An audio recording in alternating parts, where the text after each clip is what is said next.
Halo anak-anak semua, jadi video ini adalah video kelanjutan dari video part 1 terkait dengan berkembangnya kerajaan Hindu-Buddha di Nusantara.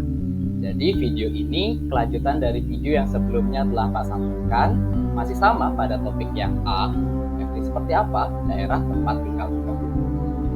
Jadi video ini adalah kelanjutan dari video pertama yang membahas terkait berkembangnya kerajaan Hindu di Nusantara. Dan pada video ini adalah video yang fokus membahas pada berkembangnya kerajaan bercorak Buddha di Nusantara.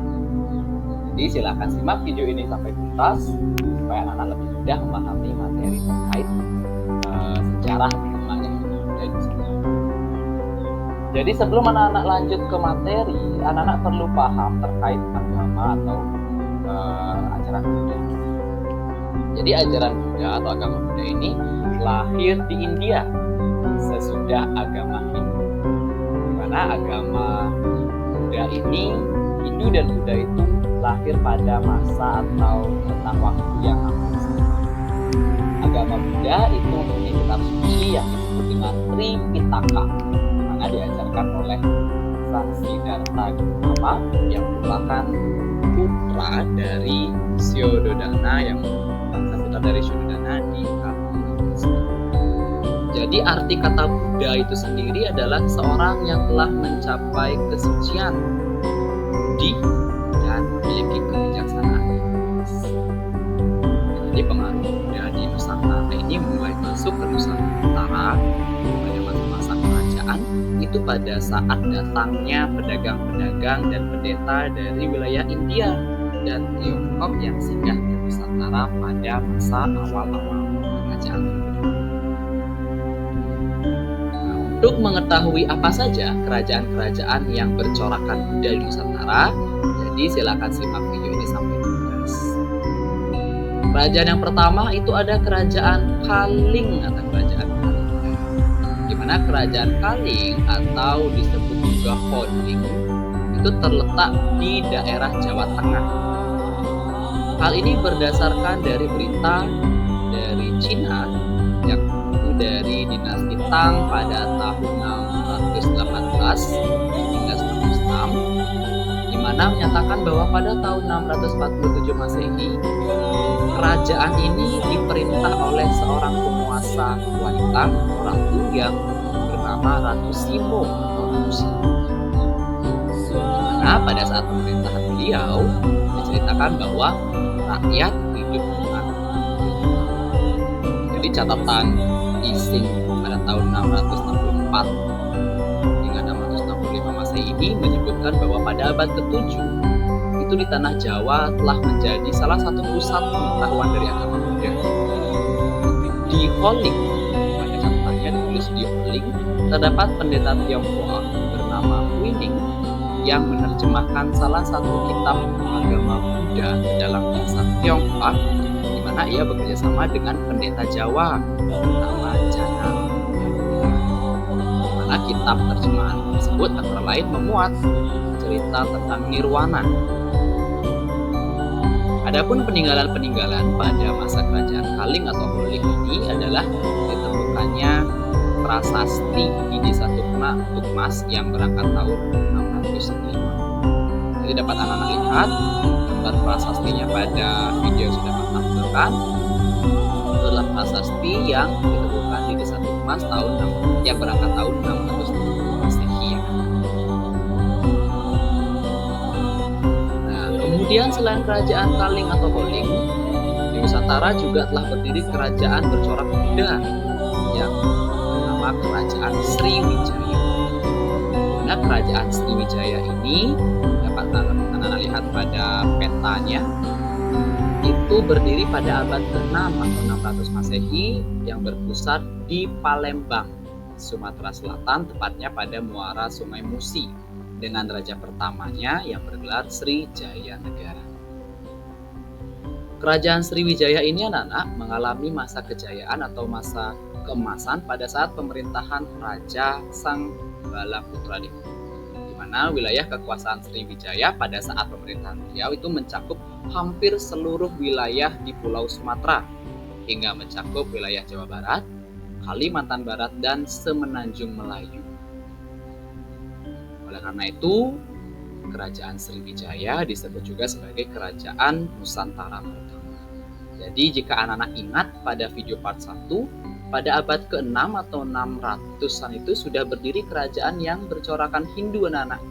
Tetapi tidak hanya agama Hindu yang sudah berkembang di Nusantara. Terdapat pula kerajaan yang bercorakan Buddha. Contohnya seperti Kerajaan Sriwijaya. Jadi jika anak-anak ingat pada video part 1, pada abad ke-600-an itu sudah berdiri kerajaan-kerajaan Hindu seperti Kerajaan Tarumanegara dan kerajaan-kerajaan lain. Kerajaan Sriwijaya ini anak-anak memiliki peninggalan-peninggalan yang masih bisa kita lihat sampai saat ini. Seperti beberapa prasasti, yakni prasasti Talago, prasasti Telaga, atau prasasti Telaga Batu, prasasti Kota Kapur, dan sebuah candi yang diberi nama Candi Warantakus. Nah, bagaimana bentuk candinya itu anak-anak bisa lihat pada video ya. Jadi itu adalah bentuk dari candi peninggalan agama Buddha, peninggalan dari Kerajaan Sriwijaya. Selanjutnya anak-anak, selain Kerajaan Sriwijaya, terdapat juga Kerajaan Mataram Buddha. Nah, mungkin anak-anak bertanya-tanya, kalau sebelumnya di video part 1 itu ada kerajaan yang bernama Kerajaan Mataram Hindu. Ini apa bedanya dengan Kerajaan Mataram Buddha? Jadi Kerajaan Mataram itu ada dua anak-anak ya. Jadi ada Kerajaan Mataram kuno dan ada Kerajaan Mataram Islam. Jadi Kerajaan Mataram kuno ini adalah Kerajaan Mataram yang pertama. Jadi di mana kerajaan ini dipimpin oleh dua dinasti besar. Jadi ada yang dinasti dengan agama Hindu Siwa dan ada dinasti dengan menganut agama Buddha. Baru nanti setelah runtuh, masuklah ajaran agama Islam berubah menjadi Mataram Islam. Jadi sebenarnya Mataram Hindu dan Mataram Buddha itu adalah satu kesatuan yang disebut dengan Mataram kuno, supaya anak-anak tidak salah paham ya. Jadi Kerajaan Mataram Buddha ini berdiri pada 750 Masehi dengan pusat kerajaannya berada di wilayah Jawa Tengah. Mataram Buddha itu biasa disebut dengan dinasti Sailendra anak-anak ya, adalah wangsa atau dinasti Kerajaan Mataram kuno namun beragama Buddha. Jadi wangsa Sailendra di Medang, di daerah Jawa Tengah bagian selatan, di mana wangsa ini berkuasa sejak tahun 752 Masehi, di mana hidup berdampingan dengan wangsa Sanjaya yang beragama Hindu. Jadi kerajaan Mataram kuno ini adalah penerus dari kerajaan Kalingga yang terletak di pesisir utara Pulau Jawa. Di mana kerajaan ini itu anak-anak memiliki dua dinasti utama, yaitu dinasti Sanjaya yang beragamakan Hindu Siwa dan dinasti Sailendra yang beragamakan Buddha. Di mana kerajaan Mataram kuno ini disebut sebagai kerajaan Mataram Hindu pada video part 1 atau kerajaan Medang. Jadi supaya anak-anak tidak salah paham. Ya, jadi kilas balik sedikit Pak akan jelaskan terkait dengan berdirinya kerajaan Mataram kuno. Itu dapat diketahui dari beberapa sumber anak-anak, antara lain seperti prasasti, candi, dan beberapa catatan sejarah yang berasal dari luar negeri. Nah, salah satunya pada prasasti Canggal yang menyatakan bahwa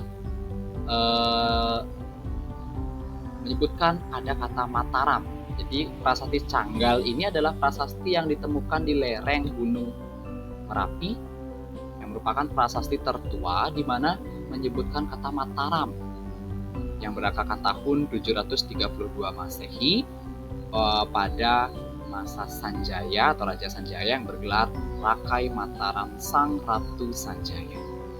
Di mana Raja Sanjaya ini adalah pendiri dari kerajaan Mataram ini anak yang merupakan keturunan dari Raja Sana di kerajaan Kalingga. Jika anak-anak ingat pada video part 1 itu sudah Pak jelaskan terkait dengan Raja Mataram yang bergelar Rakai Mataram Sang Ratu Sanjaya ini anak-anak ya.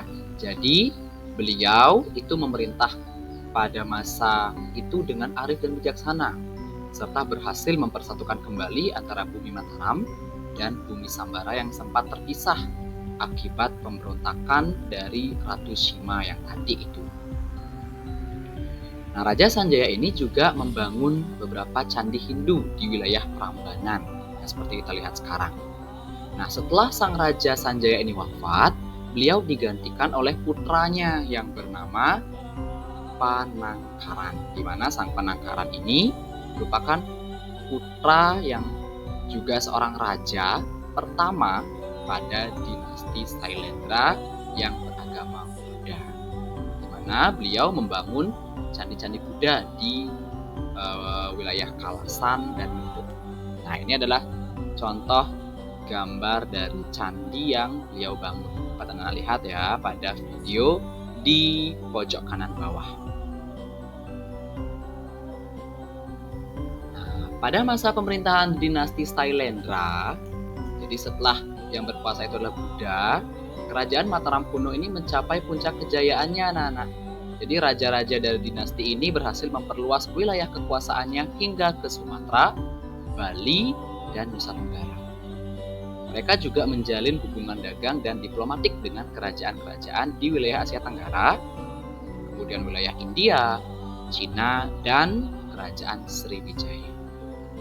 Salah satu raja yang terkenal dari dinasti ini adalah Samaratungga yang membangun candi yang amat terkenal, yakni Candi Borobudur sebagai monumen agama Buddha terbesar di dunia. Jadi, pada dinasti Sailendra inilah Candi Borobudur yang kita kenal sebagai pusat peribadatan agama Buddha di Nusantara itu dibangun.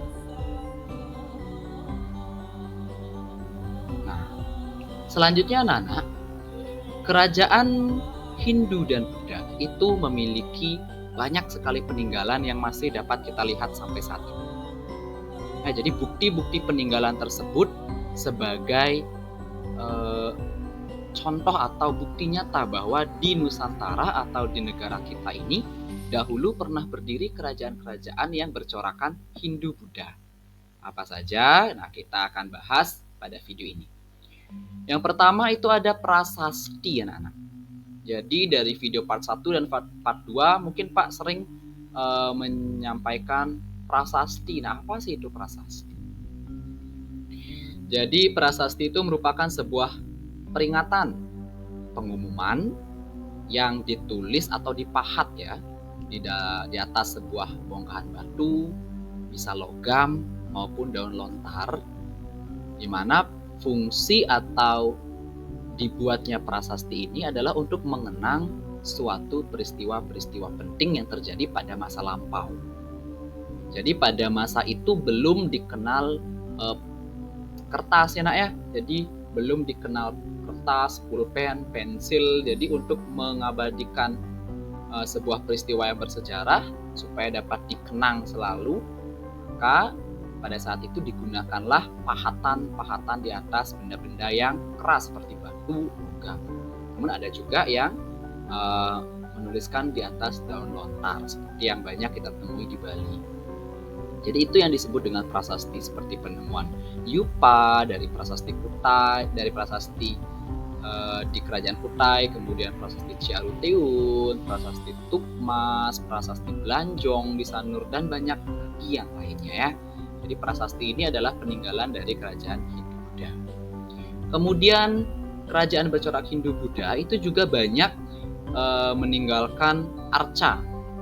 Nah, jadi arca ini adalah patung ya, patung yang menyerupai bentuk dari orang atau manusia maupun hewan yang terbuat dari batu, logam maupun kayu yang dipahat atau diukir. Jadi arca pada masa kerajaan itu difungsikan sebagai sarana pemujaan kepada sosok dewa-dewi atau Tuhan yang dipuja.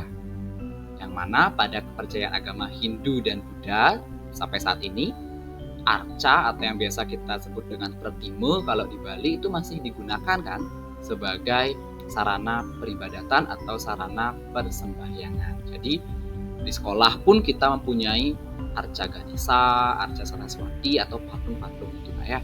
Jadi itu merupakan peninggalan-peninggalan pada masa kerajaan Hindu Buddha yang masih dapat kita lihat sampai sekarang di beberapa museum. Kalau di Bali contohnya pada Museum Gedong Arca.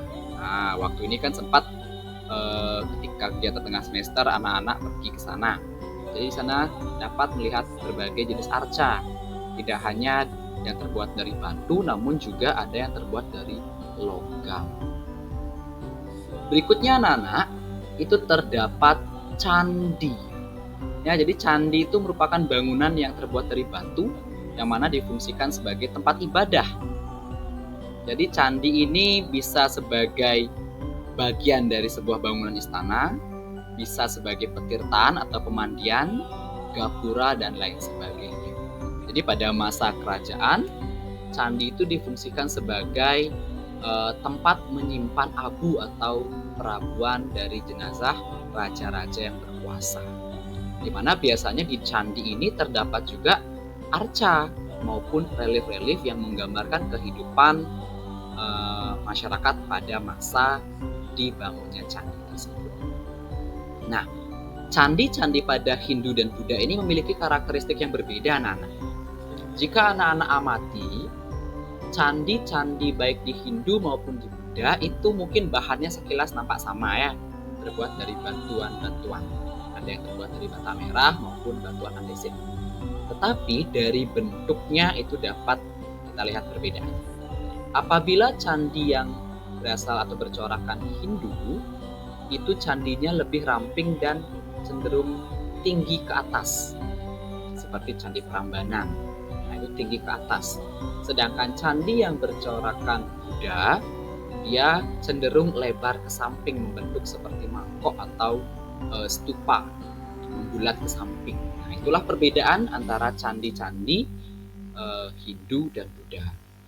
Untuk candi Buddha di Bali, anak-anak dapat lihat di salah satu pura yang disebut Pura Gulingan. Nah, di sana terdapat satu buah candi yang bentuknya seperti stupa, ya agak membulat atau melebar ke samping, yang merupakan peninggalan dari agama Buddha di Bali saat itu. Nah, selain itu terdapat juga peninggalan-peninggalan berupa kitab, anak-anak ya. Jadi kitab itu apa sih? Jadi kitab itu merupakan karangan berupa kisah, catatan, ataupun laporan terkait suatu peristiwa yang telah terjadi di masa lampau. Contoh-contohnya seperti kitab Negara Kertagama yang dikawin oleh Empu Prapanca, kitab Sutasoma oleh Empu Tantular, di mana kitab Sutasoma inilah terdapat semboyan Bhinneka Tunggal Ika, di mana pada kitab Sutasoma ini menjelaskan bahwa Siwa dan Buddha itu tunggal. Jadi menyatakan adanya hubungan yang erat antara Siwa dan Buddha, sehingga digunakanlah sebagai semboyan bangsa kita, yakni Bhinneka Tunggal Ika. Walaupun berbeda, tetapi tetap satu. Jadi pada masa itu yang berbeda itu adalah ada yang beragama Hindu Siwa, ada yang beragama Buddha. Walaupun berbeda, tetapi tetap dapat harmonis. Nah, itulah yang digunakan sampai saat ini sebagai semboyan kita, Bhinneka Tunggal Ika. Walaupun kita berbeda-beda suku, bangsa, agama, tapi kita tetap satu, anak-anak. Satu Indonesia. Kemudian ada juga kitab Mahabharata yang dikawin oleh Resi Vyasa, kitab Ramayana oleh Empu Walmiki, kitab Arjuna Wiwaha oleh Empu Kanwa, serta kitab Semarandana oleh Dharmaya. Selain kitab, itu ditemukan juga peninggalan berupa stupa dan relief. Nah, stupa itu adalah bagian atap dari candi yang bercorak Buddha, ya. Seperti yang Pak bilang tadi. Jadi bentuk-bentuk candi Buddha itu seperti mangkok, ya anak-anak, membulat atau melebar ke samping, di mana tataannya atau dasar itu bisa berbentuk persegi 4 atau segi 8, di mana atasnya itu terdapat tongkat yang runcing. Nah, itu disebut dengan stupa seperti pada gambar. Kemudian peninggalan berupa relief. yakni pahatan-pahatan yang menceritakan sebuah kisah pada dinding-dinding candi atau tebing. Nah, jadi relief itu dapat dengan mudah ditemui di bagian dasar-dasar candi ya. Jadi pada masa pemerintahan raja siapa membangun candinya, jadi pada masa itu dibuatlah gambaran-gambaran yang menceritakan kisah masyarakat atau raja yang berkuasa pada masa itu. Nah, dari relief ini juga kita dapat melihat gambaran, oh seperti ini ternyata kehidupan masyarakat kita pada zaman lampau. Jadi kita bisa lihat dari ukiran-ukiran relief tersebut. Dapat kita bilang seperti foto masa lalu jadinya anak-anak ya. Nah, jadi itulah peninggalan-peninggalan yang dapat kita temukan sampai saat ini pada kerajaan-kerajaan yang bercorak Hindu dan Buddha. Jadi, sekian video part 2 ini. Semoga video ini dapat membantu anak-anak untuk lebih memahami materi terkait perkembangan Hindu-Buddha di Nusantara serta peninggalan-peninggalannya di Nusantara. Sekian dan sampai jumpa.